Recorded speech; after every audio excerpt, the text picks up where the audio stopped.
Hey everybody, it's your Dungeon Queen, Chrissy, and it's another Travelers of the Unknown episode. We're starting a fresh new arc and it's gonna be spooky, set 60 years after the previous one, with brand new characters and adventures. This one will be more long-term than the previous one, so this first part's just going to be a bit of an introduction. It's a bit shorter than usual, and, that's the reason why, but it's all about getting to know these brand new fantasy boys we're going to be spending so much time with.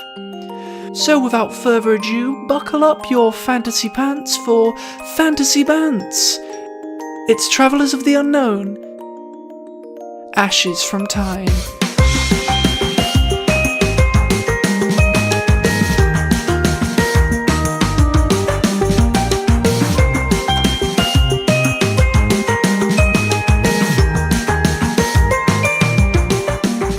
Trinkets of Triden, Part 1.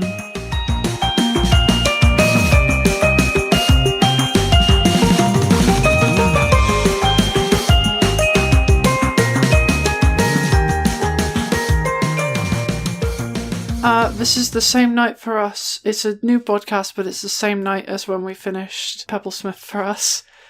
So if we're a little fatigued, that might be why. Oh, I'm getting to my stride now. I've also been up for like 27 hours. So. That might be an issue. How you doing, James? I'm good. I'm hyped and I'm excited. Hey. Sick. I'm glad.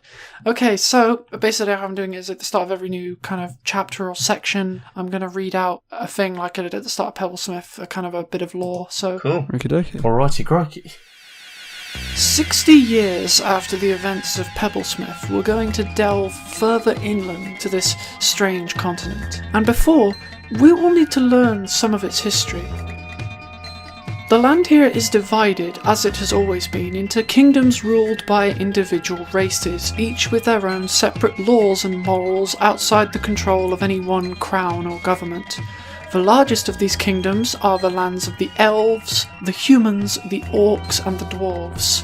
Long ago, the mainland was divided only between these four. That was before the Great Wars of Division, in which a crazed human lord tried to gain power over all of the realms in the country, connecting them into one great nation that would finally cross the impossibly vast oceans and conquer the foreign lands afar.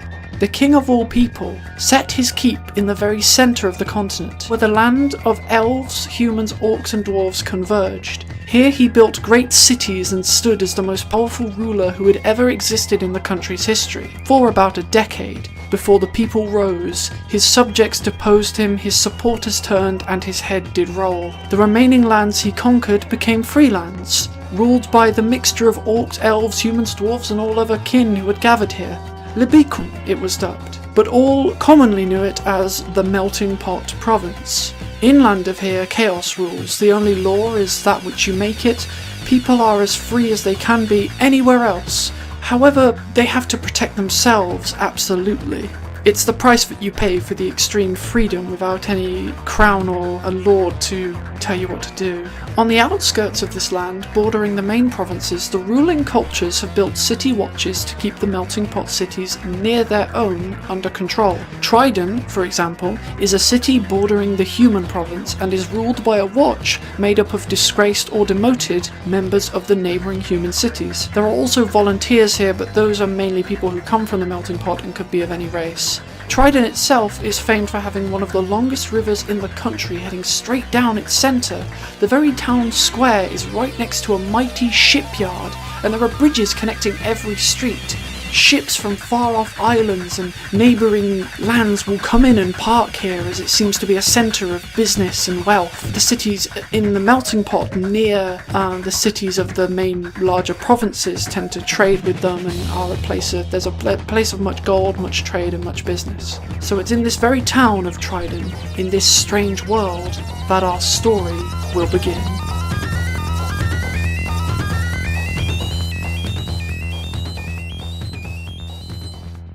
Very nice. Sick. So for the readers then, Plague Master Harriet is currently stood at the docks of Triden. He has recently just got off the boat sailing from the west to the east. No, it was sailing from the east to the west, I'm afraid. Shit. I had one job. You had one job. Good start. Restart. Roll again. Okay, so you've just gotten off of a big boat that was carrying a lot of supplies and stuff from the islands that you come from. There are more rows of more wooden piers in big lines everywhere you look to your left and right, stretching on for miles. It's a huge dock. There are buoys, or kind of... I guess, would they have had buoys at this time? Like medieval... Buoys. Put something in the water. I'm sure they could have constructed something. Fantasy boys. Fantasy boys. Fantasy boys, like our fantasy boys. And he's spelt with a U. Oh. Those are all around, and then there are ships docking onto them and connecting to them to stop from bowing away. There is a big, there's a big tarp with a man at a desk with a pair of glasses. He's a small, just a human man sat there. He seems to be a member of the City Watch. There are fences around. This is like where people come in. This is like essentially the border, but for when people come in from the docks. It's processing. And on the other side, you can see markets and carriages and various rowboats and paddle boats owned by the citizens of the town who would row up and down the city streets in them. Essentially, think of this as like fantasy Venice. This is what this city is sort of like.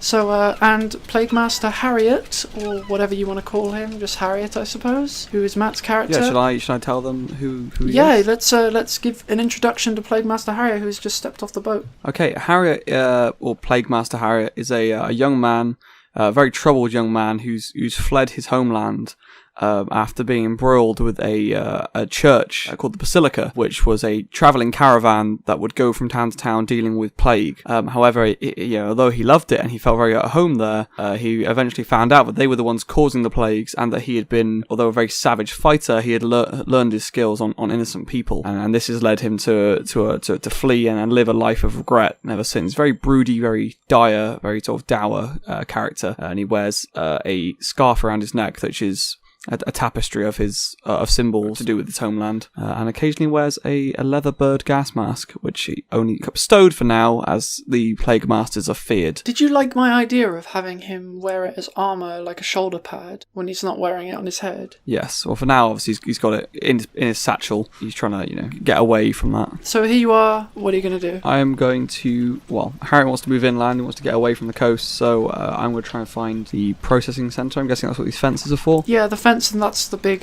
tarp right there, where the man is stood underneath with like a clipboard. Okay, I'm going to approach the man. The person who was just ahead of you has just been processed. He looks up at you. Right, name? Harriet. Last name? Doesn't matter. Hey, I don't care. Whatever. Harriet Smith. Reason for entering Triden? Visiting.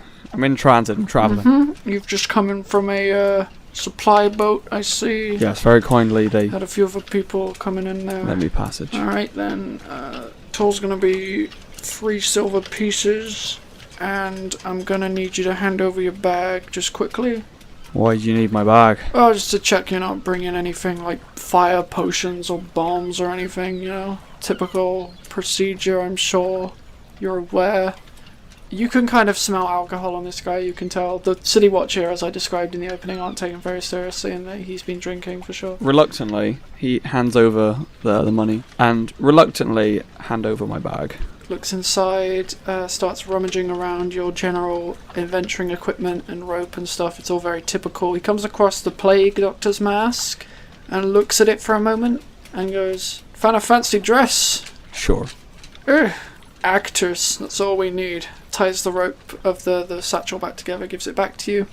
Okay, you may enter. He clips open the gate and lets you pass. Okay, Harriet strolls through, doesn't say anything, he just shrugs and carries on through. Okay, there's a market man calling over to you. Apples, fresh off the travels. Fine. Right, you. very well. And he immediately passes you by and starts calling at the next person. Apples, as you walk on. As Harriet exits the dock, he walks into Triden Square. There are shops all around with their big labels and things, and there's a man on a canoe rowing past through the river, just seemingly on his way. There are horses and carriages crossing bridges. There's people all around, and it's just an incredibly busy and bustling place. And that's where we're going to now switch over to Galir. First off, James, What's Gaule's deal? Okay, Gule is a dragonborn. He's from a faraway land that's unknown to him. When he was just a small, I think what they're called younglings. They're not called younglings. That's Star younglings, Wars. Dragonborns. Dragon. What do you call a young dragon then? Like a baby dragon. An egg. When he was a wee egg. When he was a wee egg, he was cast away from his homeland, away from all the other dragonborns. He was taken in by a village called Morningwood, full of halflings. They saved him from his inevitable death out on the streets by himself. Growing up in this new village was a bit difficult, but he learnt the ways of the village, and he, because of his large prowess and stature, he was used as like bodyguard and used all the jobs that the halflings couldn't quite stature to. Recently, he's just left the village in search for why he was cast away from his home, and he's a man on a mission. He's very determined, very honour bound. He likes to fight for the greater good, if you will. I actually asked you earlier if you wanted any specific goal for while you were here in town, and I said that you were looking for some mode of transport to make travel easier in the future. Yeah, let's shoot with that. Okay, yeah, that's what I remember, yeah. So, Gaulia is actually on the other side of a big kind of river coming down the middle of the town square to where Harriet has just walked in. He's near a bunch of markets selling food and apples and bread and wine and anything that these people in these little outdoor huts can sell. Lining the streets on the west side, we have Azoth Armor Repairs, we have The Short Rest, Trinkets of Triden, Jewelers of the Tide, and to the east we have Overflows, Triden's Prize Tavern, that's Flow FLOE, Rivish Seafood, and The Anchors Inn and Tavern. The town is decorated, as I said before, with great bridges, with street performers, beggars, merchants, passers-by, wagons, more markets and everything, right down at the very base of this square where the land kind of cuts off and you can kind of see more of the kind of open ocean, open water of like this big river that expands into lakes and everything as it ebbs and flows through the whole country. There is a huge golden trident with smaller tridents kind of poking off of it, almost like it's growing out like branches off a tree. Each of the spikes of the trident are shooting water out into this pool below it, making this amazing fountain, this amazing display, and a lot of tourists will gather around this place. And also coincidentally, that is the same Morningwood that Kha'Zix was from, isn't it? Yeah. We got some theming going on here with James. The backstory. James, I'm going to say that the prequel campaign, because Kha'Zix was a local of your town, Morningwood, you as a kid, as a child, when you were growing up with the halflings, would have heard many of the stories of his travels, and that was one of the stories you've heard. Inspired him. So it's all pretty thematic. Let's pretend that the opening, that was Baby Goulet being read a bedtime story. It was very crude. In his little bed, large bed, tucked up. Very crude and filled with dick jokes. Daddy, what's cocaine? What's the wizard band? He now seeks this cocaine. Okay, Goulet, what's up on your agenda first? Well, as you said, I'm looking for a better mode of transport. The first day is going to intend to check out a few shops. Of course, coming from a village where everyone's smaller than him, his armour and weapons are quite, his armour is makeshift. So I think he's going to browse the armour store pretty briefly, just to see if he's got anything. Okay, you want to pop into, let's just, for your thing, we'll just have you pop into Azoth Armor Repairs. There is a human man with a kind of a ponytail going on, and he's got like a tied up beard and everything, and he's shirtless, whacking at some armour with a hammer, and he kind of looks up at you with a bit of a start, because Dragonborns are quite uncommon in this area, but being the melting pot, people are more kind of accepting here, even at the border. And he kind of looks up and is like, "Hail and well met. My name is Adolf. Welcome to my armor repairs." And he looks over your attire, which is essentially shirtless with some rags and a metal like clip, and he goes, What can I do for you?" Yeah, just loincloth, essentially. Well met, friend. I am just quickly browsing. I just recently got into town. I'm just seeing if you have anything my size. He looks you over and goes, "I'm afraid we don't have anything quite of your size." Understandable, friend. What is the strongest material you forge in your armor. Oh, well, the strongest material we own is probably we do have a small amount of obsidian for a very high price. I thought you were saying like wizard hemp or some shit like that. No, obsidian. Obsidian is From Minecraft. Oh, nothing from Minecraft. Oh, lol. Right, anyway, that's, I've heard many tales of that, or probably try and sharpen my scales with it one day, but good day to you, sir. Thank you for your time. Oh, thank you for stopping by. So Golir exits the store and looks around the town, wondering what else to do, and that's now when we're going to cut to Callum. Aye. So we'll come back to you, but I'm just trying to do these little character introductions one after the other quite quickly. Callum, first off, who are you? Who the fuck do you think you are? Who the fuck are you, Callum? I don't know. I am Bryn, or as he's lovingly called, Bryn the Bard Boy. He's a half-elven bard, and he's got your very typical kind of fallen from grace story. He was the son of an elven kind of military officer, and essentially a prostitute, or whatever you want to call her. A working lady. A working lady, yeah. A lady of the night. Can I just say, Callum, your voice sounds awful sexy right now. He's in character as Callum. You could audition for Siri. Why, thank you. Not going Stevie Wonder over it. Yeah, baby. Bryn is the first character we made, so we've been waiting a long time to do this. So yeah, he went to the Bard's College as a young man, but he always kind of found he was almost bullied, if you will, for both his race and his background, and his radical ideas about music. I'm really waiting for the way you mentioned this. I forgot this as well, so this is going to be a treat. Oh, it was his invention of a new Oh.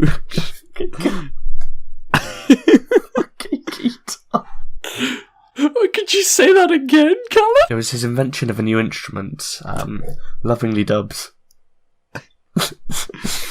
You glad you chose this now? Did you? I'm sorry. One more time. Lovingly dubbed the guitar. The guitar. One can only imagine what such a device does. Guitar. The inventor of the fantasy guitar. You don't want to know, my friend. What else can we know about Buttercup? I mean, Bryn. Jeez. Yeah. His Can't call original him name, Buttercup. for anyone listening, his original name was going to be Buttercup, but we decided that We'll was... work that in somehow. Don't worry. Yeah. I can picture, like... Wake up, Buttercup. Small man, you remind me of flower. Buttercup, I call you. Oh, babe. Yeah, he was kicked out from the Bard's College, and while he still plays as a bard, he also has some less savoury ways of making money and surviving. He's got quite well-defined features, quite a dark tan skin, kind of almost platinum bright white hair, kind of tied into a ponytail on the top and then undercut on the sides. He's got a little kinky cut in his left eyebrow. Which I always forget about. Nothing kinky about Which that. our friend Matthew Stevens actually has in real life. What? Well, such a man would be... Oh, wait, that's me. He was in character. Overall, he looks quite boyish, almost slightly Flamboyant. effeminate, you could almost, say. and yeah, quite charming. A little bit cheeky, but cheeky. yeah. Yeah, okay. He's definitely a handsome-looking guy. Definitely a brave outfit. Standing in the town square with just a cocksock on, that's brave. I know, he's not wearing a cocksock right now. though. Right now. He is definitely fully clothed right now. He's not wearing a cocksock yet. Is that his weapon? Let's just say that the only underwear he has is it's like a thong, but it goes all the way up round his shoulders and back down. Mankini. That's his only underwear. Mankini. Jesus. Oh my. Okay, Bryn is situated on a bridge, not the bridge with the trident on it, but one right next to it. It's a smaller bridge. Is he playing? Is he trying to get tips off people passing by? No, yes, he's playing his fantastic instrument, the guitar. I see I can get through it that time. The more I say Can it, we roll performance to see how good he's doing right now? if this is a critical fail, I will cry. Oh, nice. He's 16. got a 16. He's playing Yeah. hella good. Hello. He's just playing a sick tune. He's playing a pretty damn good tune. He's like doing slides. He's got his case open on the floor next to him. There's a few coins in there, but nothing really substantial. small change tossed in. So yeah, he's on the bridge, he's playing, he's doing quite well, the people are enjoying it, he's kind of, getting a bit of small change, but there's kind of a little look in his eye that suggests he's kind of scanning the area, almost looking around for something, if you will. What now? I guess we can go back to Harriet if you want. Yeah. Okay, so we're back at Harriet. Okay. You're in basically on the opposite side of the river to where Gorlia was. You're in the same exact place. You're all in the same area. So where are you going to go, my dude? Harriet is walking through the streets, trying to avoid people, but at the same time completely taken aback by the beauty of the city. Where he's from, it's mostly travelling cities, so caravans and things like that. So it's incredible to him to see something so structurally sound and quite beautiful, that the water running through it as well. And so even though he's very jadedly sort of scowling at people that walk past him and try to slip between them, go unnoticed, he's somewhat taken in. He walks like this until he reaches the overflow, Triden's prize tavern. Sensing his stomach grumble, he realizes that he maybe should have taken some fruit when he got off the boat, and looks down at the coins in his hand, knowing that this is all he has left, but they're also aware that he hasn't eaten properly in a good few days. He sighs and makes for the tavern. You've entered the tavern, and that is a different screen, the tavern, so I'm actually going to switch over to Gorlia for now. Okay, back to Gorlia. You've just come out of the armour repairs? Coming out of the armour repairs, he still feels inspired on his journey. To his left, he sees a horse and cart. So yeah, it's paused there for the moment. The rider's just waiting. Having never seen a creature of this stature before, he's taken aback and finds himself staring at the creature, not knowing who it's We've been. got another starer. In the carriage, Yeah. there's a dwarf actually sat there, holding the reins of the horse, and she looks over at him and goes, Oh my. "It's not Susan, Matt. Oh. There's more than one female dwarf I in just the world." thought I made the jump. I'm sorry. You did this with fucking Harriet in the previous campaign as well. I said I said you thought the farmer was Harriet for a second. Because you said something that would indicate such a thing. I think I just said that he was grizzled. And that Oh was yeah, it. it might have been it, yeah. Look, I'm projecting. Yeah. So she looks over again. Obviously, everyone's a little bit startled when they first see a dragonborn, and she goes, "Hi there. How are you doing today, sir?"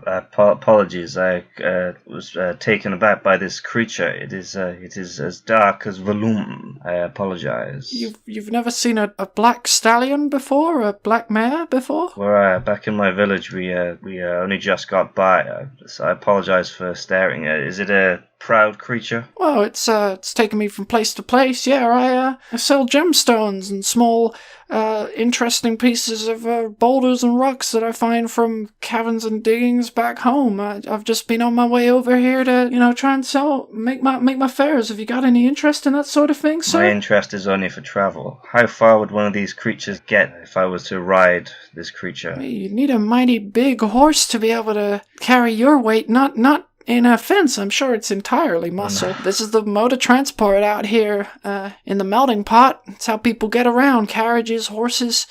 I think I might have seen a couple horses parked in the overflow, the tavern over there, if you wanted to go check that out, maybe. Thank you very much. Okay, you have a nice day, boy. Thank you very Thank you. And she continues on her way. She's a bit of a Texas dwarf. Howdy, It's low noon. Right, let's go. Knowledgeable of his encounter, Gorlia will exit the bridge and make his way over to the overflow. As you approach the overflow, you can in fact see a couple of horses parked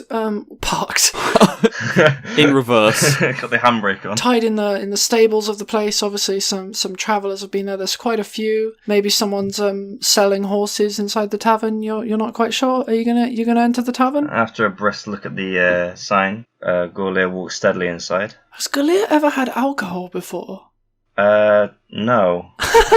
Well, this could be entertaining. I'm amazed that he's never seen a horse before. That's an interesting character decision you've made there. Yeah, because obviously dwarves, they're too small to handle such large creatures as horses. Yeah, I suppose halflings would use ponies and things, wouldn't they? Yeah, exactly. He's never seen a creature of that stature and that girth. Did you see how I expertly guided James to go into the same place as Matt? I know. I predict such a thing might happen to Bryn. No. It doesn't necessarily have to. So we're going back over to Bryn now? So Bryn notices that time is starting to pass by, and so he decides that a day's a day, and he's going to start packing up. He kind of puts his guitar away. Soon it'll become just normal to say it. But till then, until then, Honestly, it's normal for me. I've just accepted that keytars are a thing that exist in this universe. he packs his keytar away. He takes a quick look around before pulling on quite a nondescript-looking cloak, shouldering his case, and actually heading to his left off the bridge and into the small shop, the Trinkets of Triden. Just as you start to approach the store, off in the distance you hear a man's voice calling out, "Hey, stop that half-elf over there, the half-breed, stop him!" And you see 3 men kind of running in your direction. Ah, bugger.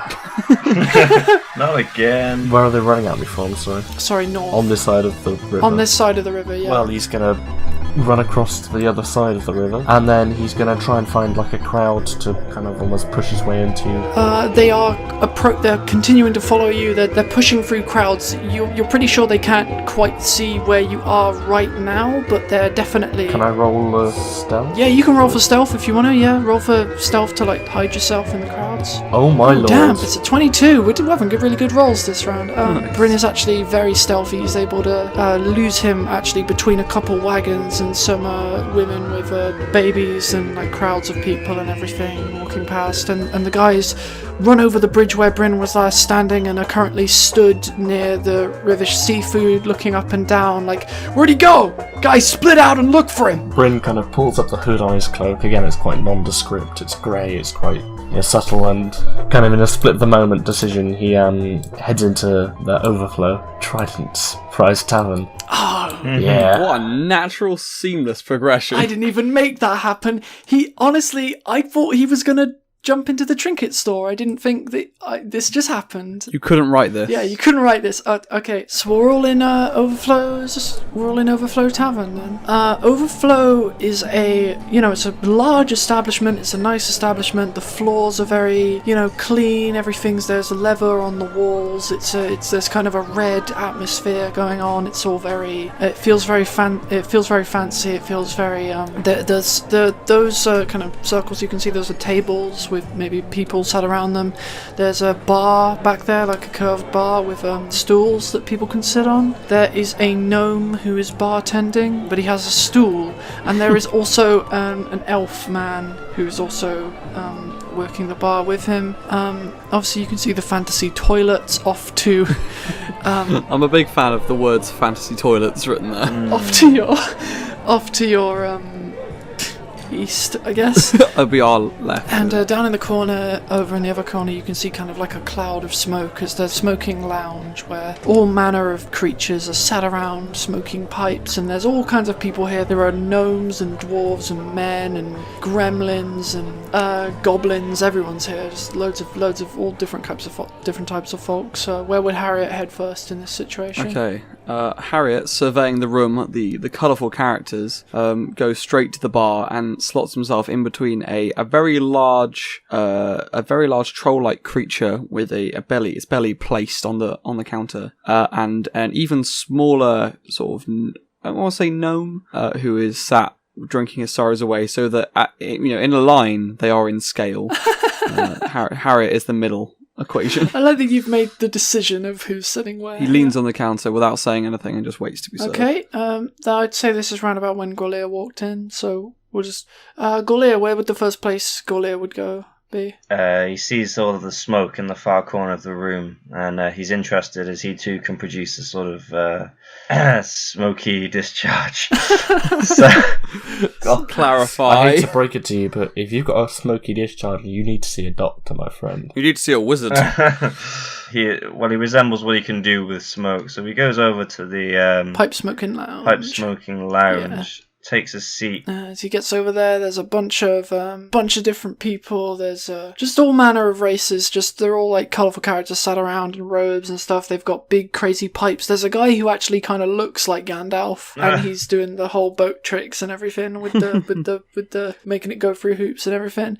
There's definitely Bilbo Baggins is definitely there as well. These are their cameo appearances. Like the actual Bilbo Baggins is there smoking pot. Bilbo Baggins, Gandalf and Tyrion are smoking pot together on one sofa. This is definitely fanfiction. Decent. Travellers of the Unknown, The Lord of the Rings and Game of Thrones are set in the same universe, confirmed by the author. Yeah, definitely. George R.R. Tolkien has said that... George R.R. Martin, it's actually not Gandalf, it's George R.R. Martin dressed as Gandalf. So Gaulet's gone over to the smoking lounge and just kind of awkwardly sat down, I'm assuming, not quite knowing what's going on. Well, he offers to light someone's whatever the fuck in order to spark a conversation. Oh, yeah, okay, You fuck. Sorry.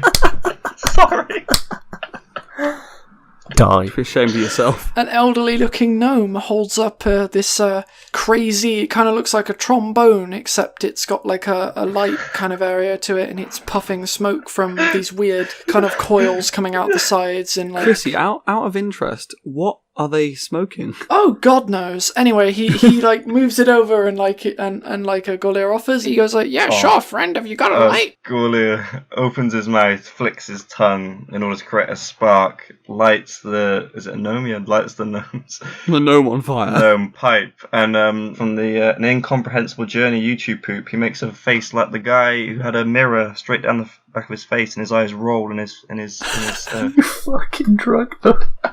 It's a bit of an in-joke we got going on there. Sorry. As Gaulier does this, the gnome, basically his eyes go super wide and you can tell they're a little bit red, and he goes, dude, what the fuck are you? Dude, what the fuck are you, man? Come sit with me, dude. Hey, dude, come check out my rug. Gaulier confusedly moves over to the couch. I'm liking this lizard, dude, man. Gaulier moves over to the couch, sits on the far end of the couch, which springs the gnome up into the air slightly. The gnome flies up into the air.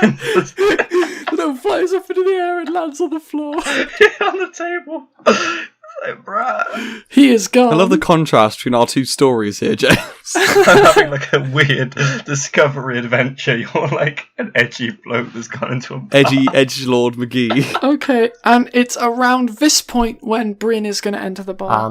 Okay. Off in the distance, you can still hear cries of someone calling out, like, you two, I want you guys to start splitting up and searching all the shops. He's got to have gone somewhere. He can't have gone far, okay? Nobody steals from me and lives to tell the tale, okay? Okay, keeping his hood up and walking at a slower pace, but still quite briskly, he gets over to the corner here, and as he goes to sit down, what would I roll for pickpocket? So, Bryn is in the smoking bar. It would be sleight of hand if you wanted to pick someone's pocket. Sleight of hand. Oh Nice. my lord. 18.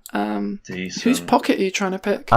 Just a random fellow at the bar. Let's say it's the guy who looks like George R.R. Martin's dressed as Gandalf. Oh, okay. Yeah. And he actually lifts a pipe from George R.R. Martin's pocket, and then sits on this kind of other sofa over here, and kind of asks, "Anyone got a light?" Gaulier flicks his tongue in his mouth, signifying a spark. Still enthralled by the gnome, he makes eye contact with Bryn across the table. You can actually sit next to Gaulier because the gnome who was sat next to him has been bounced off the couch, as you remember. Okay, he's going to move off next to Gaulier. Hold his pipe over. Gaulier swishes his tongue around his front teeth, creating two ginormous sparks that fly neatly into the pipe. I love that this is how they meet. It's beautiful. He then proceeds to ask, "What brings you to this tavern, I believe?" Oh, that's a neat trip, mate. What brings me here? Let's just say I'm not very popular around some places, shall we? Not known by many, I can assume by that. Sorry, could you say that again? You cut out a little bit. Sorry. No, it's alright. Let me deconnect and reconnect. What's that? Galier's eyes roll back in his head. Gaulier's eyes roll back in his head, and from there's silence, and then... Well, let's just say that my line of work, you don't make many friends. So you are a man that knows his way around, then? Oh, you could say that, aye. I think we may... Oh dear. Oh. Oh no. Hey, James. Yeah, I'm trying to fiddle with some of these settings whilst trying to make conversation. It's not While you're doing that, we could pop over to Harriet for a second. Let's just say they make light conversation then, shall we? Get to know each other. And then we're going to go back over to Harriet, who is at the bar. And the elf bartender walks over to him, rubbing a glass, and he looks towards the giant kind of ogre person who was sat next to Harriet. His head is kind of waving, and the elf goes, "All right, Bertha, I think you've had enough tonight." And the ogre kind of nods like, "Ugh," and then just kind of like slumps off the chair and starts walking towards the tavern doors, kind of dropping out of them as it leaves. He then, the elf bartender then turns to Harriet. "I haven't seen you here before. What'll it be then, sir?" I need something to eat. Do you sell food? "Oh, we have some food here. We got chips, fantasy pork scratch." I'm trying to think, what's the kind of food they would have in a tavern? What they call it? What's those things? We have like a leg of lamb, not a lamb, like a leg Lamb of shank. I could certainly get you a sandwich, maybe a grilled one if you wanted, cheese and pulled pork in there, stuff like that. Is it extra to be grilled? Well, yeah, I mean, I could give it to you raw if you wanted, just bread and pork and... Have it raw, please. You got an electrum piece? I've got a gold if you got change. Yeah, he takes the gold, gives you one, so you now have, you've lost one GP, you have one EP. And he walks over and starts making you a sandwich. It's in good condition. This is not a shabby place. It's a nice place. He's taken the bread out of a container and everything. He has a little mini fridge. It looks like a very nice, if a bit overpriced, a very, very nice looking sandwich. And he puts it down. But it's not cooked, correct? No, it's not cooked, no. But he puts it down. Well, the pork is obviously cooked, but he... Have anything to drink, sir? Just water, please. All right. And he goes over the tap, pulls you a glass, and puts it down beside you. And a goblin from across the bar has now come up and taken the seat next to you. Not next to you, but like a couple seats away from you. And the bartender goes over and starts serving them instead. Harriet looks around cautiously before sparking a small flame in his hand and grilling it himself. Oh, shit.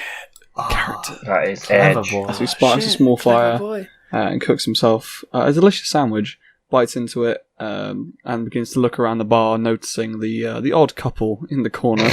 The dragon. And the gnome on the floor. The dragon, who is now he's actually gaining a lot of attention now of everybody very impressed with his smoke and fire tricks. Yeah. Kind of spurred on by Bryn, I suppose. Harriet looks over and, just as he does, realises his satchel is undone and that his mask is hanging out. He rushes it back in and tightens it without anyone noticing, or as best he can. The goblin, who's actually sat a couple seats away from you and now has a tall pint of ale and he's gulping it down like it's his fifth one of the night or something, and he turns over to you and goes, "Why so shifty there, buddy, eh?" Harriet tries to ignore him and just continues to eat his food. And he kind of gets up and takes the seat that was empty next to you. He's like, "You mind if I sit here? I've been looking for some sort of company. You look new, you know? Look like an interesting fella. I can usually tell an interesting fella when I see one." Harriet hones his eyes at him and continues to ignore him. You don't feel much like talking. Well, why don't we get some of this down you? And he hands you a pint of ale as well. The half glass he has left. It's very kind, but I'll pass, thank you. Oh, come on, man. You don't look like you got a lot of money on you.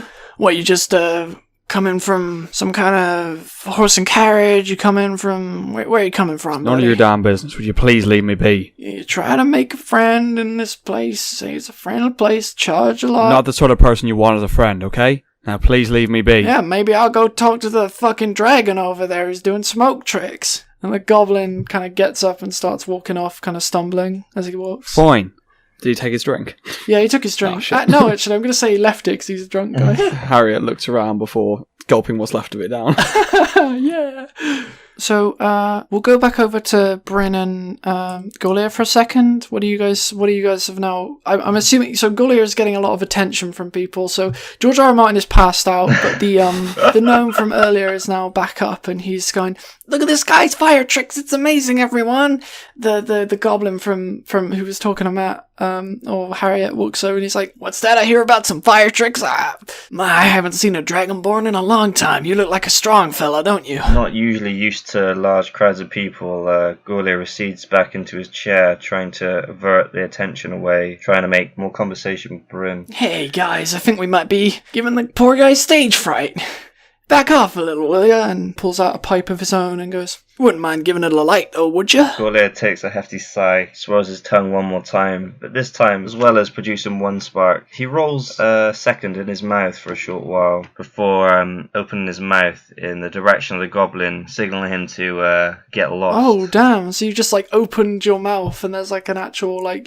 Did any fire come out, or was it just, like, a threat? It's just like a small threat. It's kind of, I want to say animalistic, going back, like, he doesn't want much attention, so he tries to scare off the goblin in, like, a reaction to... The crowd kind of backs off a bit, all a bit intimidated by the possibility of a Dragonborn using his flame breath on all of them, and the goblin goes, Okay, I can see that somebody's not feeling much like talking to me, like everybody in this bar, apparently, and he kind of sits on a couch he sits on a couch a bit far away from Gaulier and continues to puff from his own little pipe that he's got. Bryn, kind of noticing how uncomfortable Gaulier is, kind of stands up, offers his hand and goes, Come on, let's go to the bar. I'll get you a drink. Oh, well met. Thank you, friend. I don't usually do well in crowds. I apologize if I may have intimidated you. Nah, you're fine. Go on, let's get out of here. Many thanks. You lead the way. Kind of helps him up a little, although Gaulier definitely weighs an awful lot more than Bryn can carry, and so it was kind of a futile effort. Yeah, it's kind of more of a... Gaulier definitely stood up on his own. It's more of a gesture of Bryn to pretend to help him up. Yeah, Bryn kind of leads the way over to the bar, where he sits just here. Bryn is taking the seat right next to Harriet. And Gaulier sits right here. The two have sat beside each other next to Harriet. Am I doing a good job at getting That's a good job. Harriet. Hold up. Harriet. Hold up. Okay, I'm very sorry that our travellers have only just kind of come together, but I have to stop now. I guess we'll see what exciting thing gets them all talking next time. It's kind of a cliffhanger. See ya when I see ya. Next time on... me and Matt and James are all in the same place. You talk over me, it goes on my recording. Low for my nostrils, especially when they cheers.